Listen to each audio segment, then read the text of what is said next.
Welcome to the court. This is Acker at Basketball. Hello, welcome to another special episode of the Acker Basketball podcast. You're here as always with your number one father-son duo when it comes to anything A-Sun, men's college basketball. I'm your co-host, Curtis T. Acker. And Mark Acker, also your other co-host. Yes, not alone again today, though. We are joined by a man who is in his fourth season now as the Queens men's basketball head coach. He's been a part of the team since 2013 in multiple various roles from there, along with, in that time, an South Atlantic Conference 2017 and 2022 tournament champion. Along that, he got his way to the 2018 Division II Final Four. We'll leave a link for his Instagram down in the description. Along with that, for Queens men's basketball head coach Grant Leonard. Happy holidays, fellas. Appreciate you having me. Thanks for joining us. So let's get started with the lovely Christmas sweaters that we're all wearing here today. So we noticed when you sat down with Miss Hannah Brady that you didn't give away your favorite during that part. So if you had one, what would that favorite be? Man, I mean, it just depends on the mood, right? You know, so obviously I got a new one this year, which I wore during a game, which was We Dem Boys, and it had the three wise men on it, which is fantastic. Obviously, gangster rapper got a lot of publicity. That one was really good. But probably my all-time favorite, I have one with my three dogs that were on it, and it says Dog Dad, and then one of my very first ones was Snotorious. You know, which is there's so many. As a dog dad, I can definitely understand the dog dad one as well. There's some extra sentimental value in that one for sure. So with that though, do you know the current number that your collection currently sits at right now? I'm 40 plus. 40? So it's real. It's real in the streets in Charlotte. Is it over half the closet space? Well, I got my own little dresser that just has sweaters. There you go. Nice. Nice. Oh, that's fantastic. Well, let's move into basketball. We kind of like talking about that. Beginning of the year, you preached a lot about possessions from last year. Those 12 possessions that kind of were the difference for moving forward any further. How's that possession battle looking as the season's been going on so far this season? Well, we started off a little clunky with it, but then I have showed market improvement with taking care of the ball. And so our turnover rate has been going down, which has been a huge level of emphasis for our team, protecting the ball. And so first of all, in that area, it's been fantastic. I think the schedule has been exceptionally difficult. And so it's tough to tell the numbers all the way right now. Versus like opponents, the numbers look awesome. And our offensive numbers are through the roof. Our rebounding numbers are turning in such a positive direction. Our defensive numbers are good versus like opponents. So we got a little more consistency in the defensive area, but we're playing such a difficult schedule. The overall numbers probably look skewed because we've played a lot of high major teams, and it's been fun, and we've learned a lot. It's actually really helped us grow, but I think we'll see those numbers settle down when we get an A-Sun play. Yeah, for sure. So based on we were just talking about with your schedule, as the result of the schedule you had matched what you were hoping it was going to match when you set the schedule up to begin with? Yeah, you know, obviously, so Furman and Winthrop, we lost those games versus like opponents. We're 4-2 versus like opponents. Okay, I wasn't thrilled with our effort versus Furman, and that happens every now and then. And I thought that game got away from us. I was happy versus Winthrop. I didn't think we executed great down the stretch, but overall thought we played really well. So getting to the high major games, I thought we've learned really good lessons in those games. The one game I wasn't thrilled about was Wake Forest. I just did not think after finals, I didn't think we were super locked in, especially defensively. But again, offensively in all those games, we've shown a lot of ability to score the ball. I mean, I know Arkansas was super pissed. We scored 80 and a few other teams like that. So we're learning a lot about our team, and I think lessons that we needed to learn before we got to league play. Absolutely. And kind of when it comes to emphasis on rebounding, improving, we actually noticed a trend on that a few episodes back, and it's good to see that you're getting that emphasis on the offensive glass there. But you're a big analytics guy, so what stat has jumped out to you for your team at this point in the season? Yeah, I mean, so I studied every team that's won the ASUN or a portion of the ASUN for the last 3 years that we've been in the league, okay? And we had been the last 3 years averaging about 13 and a half turnovers per game. And but the teams that have won the league have been under 12, about 11 and a half average. And so that, that obviously includes Liberty, Kennesaw State, EKU, Stetson, and Lipscomb and North Alabama. So 6 teams I studied over the last 3 years. And so our turnover rate is getting to that number, which has been really happy for me. So like that's the biggest thing, is we have to protect the ball at a greater rate, and we're really starting. We've had so many games this year early in the season under 10, and if we can keep that going, man, we're going to be really hard to guard. Let's talk about individual players a little bit here, starting with Jordan Watford. At the beginning of the season, you felt he could be an impactful player. What we've seen, he totally has been that impact. How would you describe his play and his continued development? Yeah, I mean, I think you're watching him get better every week. And for me, he's doing so many great things. Our offense is so elite when he's on the floor. The ball moves, and he's been phenomenal. He's still learning to play at a pace consistently that he's just not used to, because he's never been a full-time point guard before this year. But we recruited him as that, and knew that there's going to be some growing pains in there. The biggest jumps he's making is defensively, and learning how to impact the ball and pressure the ball and not like just be passive. He's never really guarded primary ball handlers before. He's always been kind of the biggest guy in his high school team, or second biggest guy. So he's learning how to guard on the perimeter consistently, and that growth has been it's still climbing. I think by late January, early February, you're going to really see him playing at an elite level. Nice. On his way to hopefully an ASUN freshman of the year. Let's talk about that. I've always told freshmen this, because they're always like, that's my goal to get. And I've studied it. If you look at who wins that award, it's usually not a team in the top 4 in the league. So I was like, what do you want? Do you want our team to win? Because usually the guy who wins that award, his usage is really high, and that means their team isn't as good. Right. I'm being up and honest about it. But like, if you look at the two freshmen that are putting up like really good numbers, Jordan Watford and the young man at Florida Gulf Coast, like both those teams look like they're going to be top end teams. But my guess is by the end of the year, there's going to be a freshman on another team that puts up really good numbers. Yeah. Because they're not blowing it out of the water. And so I always tell kids, you want to be all freshmen, but you don't necessarily want to be freshman of the year, because that means we're not very good. And they usually understand that. Yeah, I completely understand that. I didn't think about it that way. That's a great thought process there. So let's move into your veteran on the team. At the start of the season, we had discussed Chris maybe finding some shots on the interior to add to his lethal depth on the outside, because we all know he's great there. He's currently leading the conference in three-point makes. So what's the plan? How's that plan develop as the seasons move forward here? He's doing better and better, like getting more opportunities in those areas. You're seeing his foul rate's higher than it's like getting fouled. It's higher than it's ever been. And so, the funny thing is last year, I think teams were able to deny him more because the makeup of our team was different. He's consistently getting 10 threes a game now, because they're so worried about some of our other players. And it's been nice for him, because I don't think he's getting fouled as much, like just grabbed and clawed on the perimeter and denied. But man, I'm super pumped with where he's at. He's making 3 to 4 threes a game, and then getting to the free throw line a couple times a game, and then getting occasional mid-range pull up, which he's really worked on. And so I knew this was going to happen. Like, he was voted preseason player of the year, and I didn't think his shot volume was going to be enough because of our roster depth. Right. And so I think he's right where he's supposed to be, but some people will be like, man, well, he's not really conference player of the year.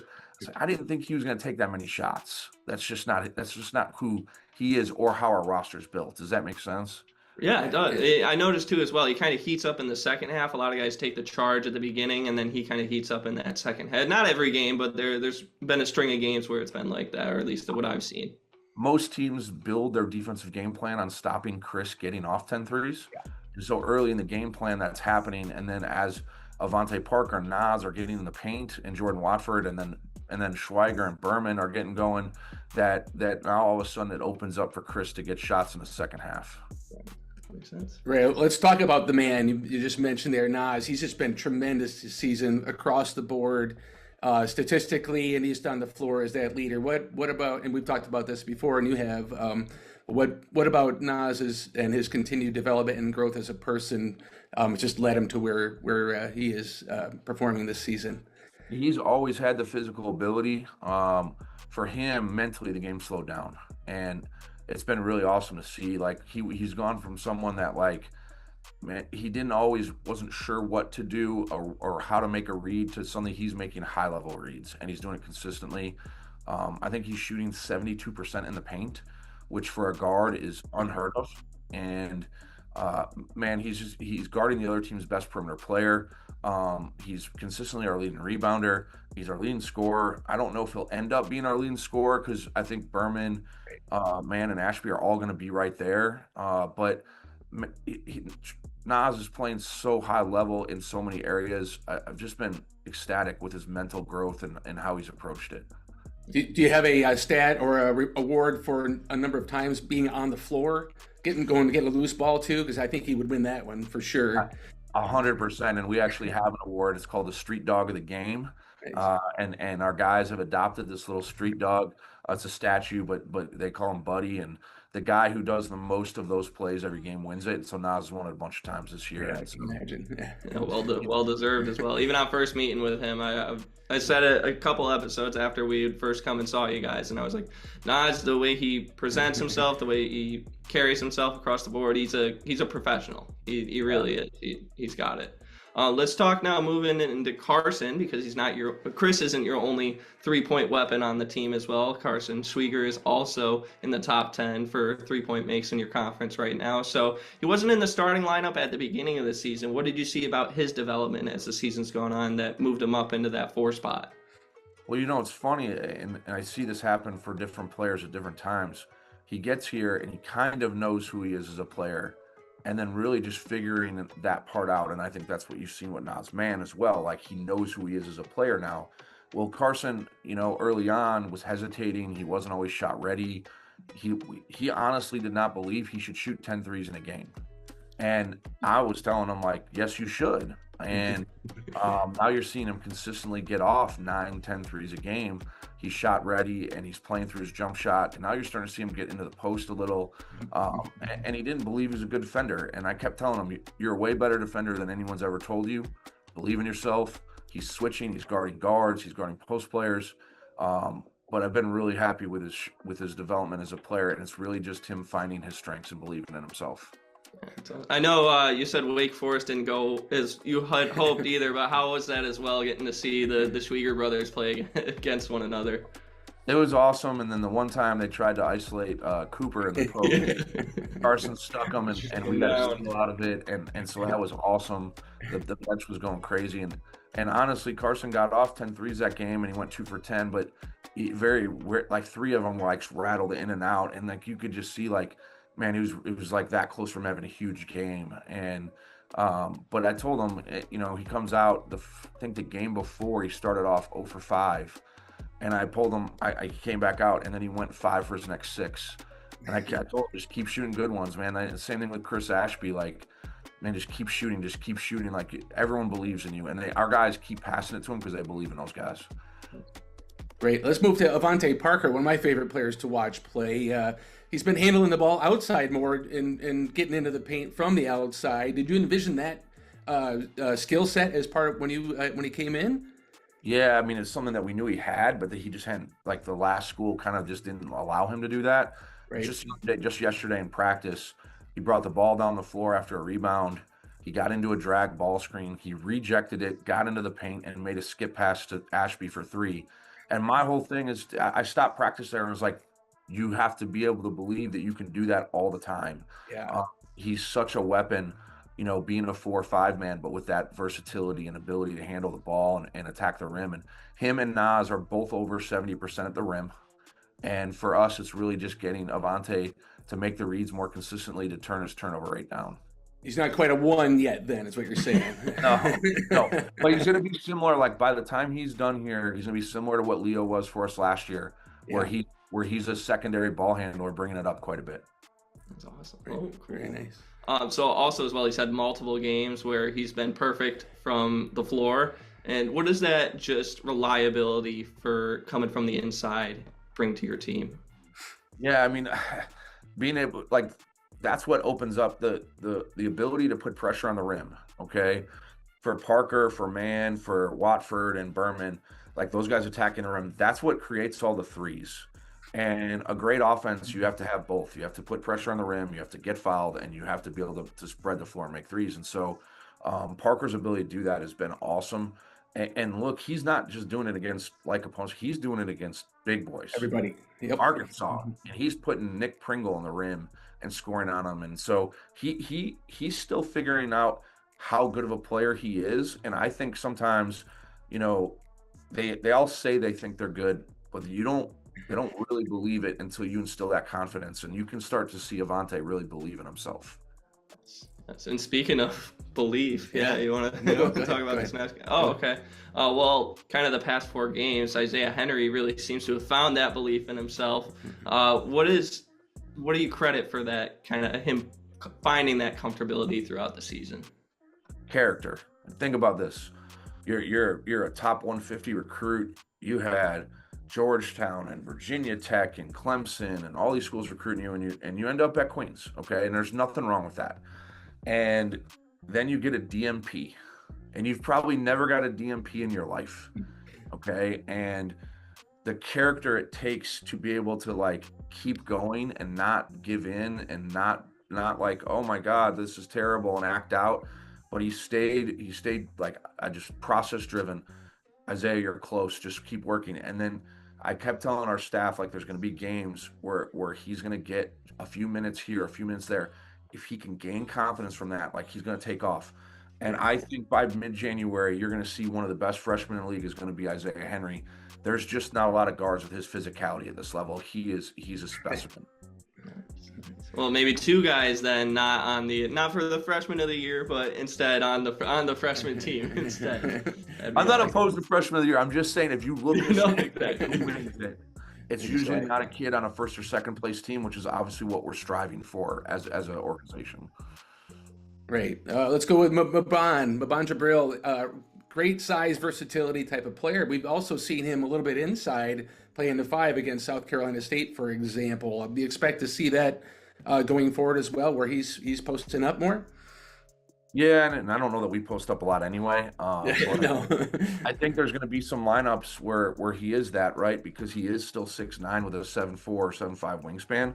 So he creates such versatility and mismatches. And then obviously he's shooting 50% from 3 and 67% from corner threes. So, but the thing with him is he's still turning some down because Maban still isn't in that mindset like we're trying to get Carson and Chris where like you're shooting 10 a game. Well, he should probably try and shoot that many, but right now he's not there yet. And we're going to get him there, though. We're going to get him there where he believes every time he's open, he's got to shoot that thing. And yeah, he's phenomenal. And then he guards 1 through 5. Like oftentimes he's guarding the point guard full court, and then he's the top of our 1-3-1, and so he creates. And there's just not a lot of players in the ASUN that look like him, and so we're going to continue to use that as a weapon in our league.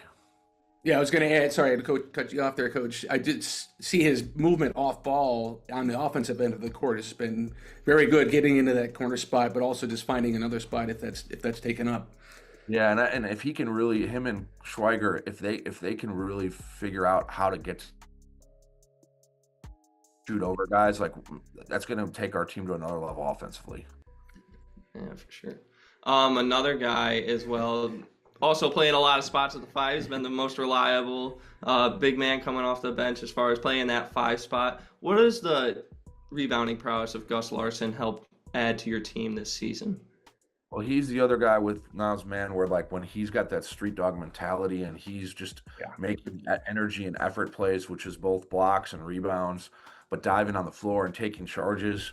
our defense goes to another level, and he's a huge part. He's a big leader on our team. He's the oldest player, and he's a Cal Berkeley graduate, and so he just brings a lot of experience and wisdom. And but he brings such positive energy to us, and he's a vital piece of what we do. And so glad Gus is here. And I think that as he gets more comfortable in our league, you're going to see his numbers and versatility go up.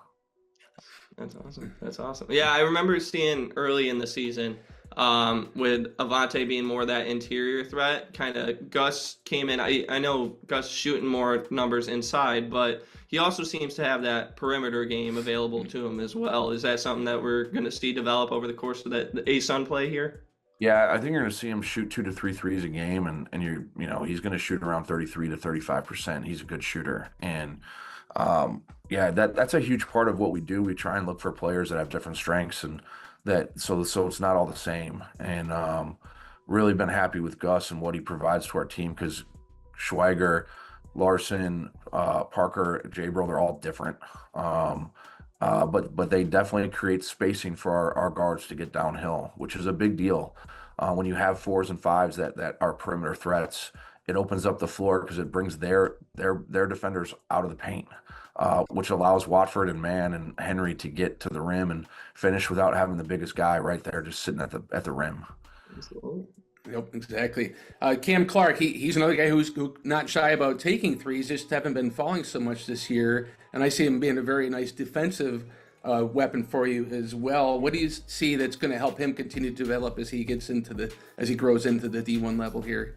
Yeah, and normal from junior college, he's figuring out what his identity is at this level, and we're hoping that he can identify defense first and not have shot making create his defensive energy. And so for us, he's got to really just keep working on that mentality, because he has all the tools to be a really good player. He's the length, the athleticism, the physicality are really good for our league, but he's just got to believe in himself. And again, it's creating that identity that he truly believes in.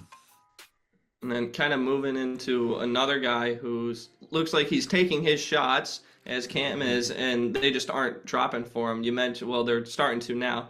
You mentioned at the beginning of the year that Yoav Berman's one of his goals was to be a positive leader. How's he handled that task as he's adjusted to coming off the bench in a key reserve role?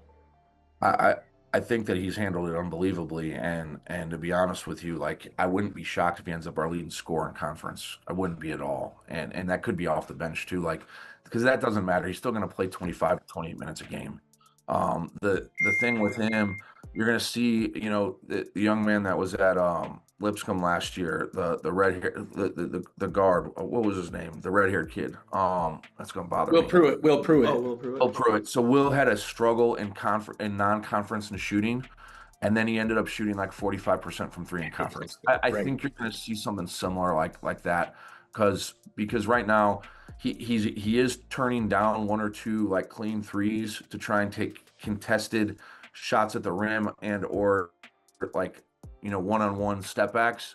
And I think we'll cut some of that out, and he'll still get the same shot volume, but it'll be cleaner shots. But more importantly, I think you're just going to see him get more comfortable in his role, and I think his percentages will end up, law of averages will play out, because he's a really good shooter. He always has been. Nice. So we'll remain on the positivity discussion here, and through the non-conference play, through all the Power 5 team schedule that you had.